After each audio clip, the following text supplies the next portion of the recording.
For those who didn't know, Westworld is based on a movie by the same name. This movie came out in 1973, and it really does feel like a 45-year-old movie. Some of the dialogue and sound effects make it hard to take this story seriously, but it's clear the TV show took a more serious approach in comparison to the original concept. Why don't you make arrangements to take our hovercraft to medieval world, Roman world, and Westworld? Was it worth $1,000 a day? Contact us today, or see your travel agent. Boy, have we got a vacation for you. The movie's premise is similar, with the robots in a very realistic setting not following what they've been instructed to do. The film does have 2 more amusement park themes to choose from for their guests. Aside from Westworld, guests could stay at Medieval World or Roman World, which are exactly what they sound like. Delos is actually the amusement park's name, while in the show, Delos is the company that invested enough money to own Westworld, with the majority shareholder being William, better known as the Man in Black. The other 2 worlds don't add much to the story, and their sets are pretty bland. This is Medieval World, where we have reconstructed 13th century Europe. A world of chivalry and combat, romance and excitement, precise to the smallest detail.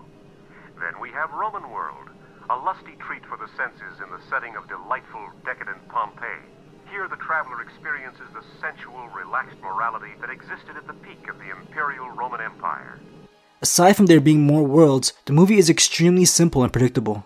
Not a single character was interesting, and the only mystery in the story was not resolved at all. Like in the show, we see 2 guests enter Westworld, with one being a newbie and the other a repeat visitor. When things start to go wrong and the androids begin to harm guests, the only explanation from the engineers is we don't know. When things usually go wrong, they're never too complicated and guests are never in danger. This time was very different, and they compared it to a virus. Instead of closing down the park, the greedy guys in control let it all happen.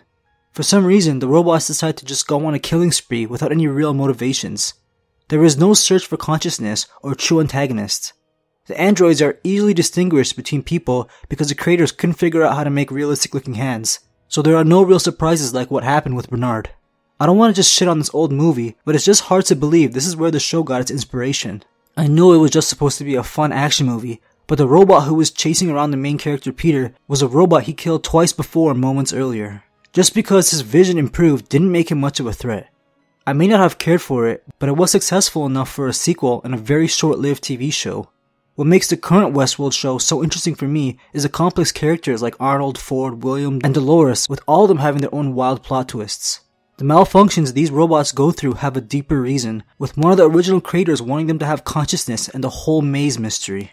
So I don't think I'll be checking out the sequel Future World or the older show Beyond Westworld. I'll just stick to making some Season 2 videos later in April. After putting out some more Game of Thrones videos, I'll probably make a Westworld one before the April 22nd premiere. If you want to see any of those, the subscribe button is waiting to be hit. Thanks for watching, I'll see you guys next week.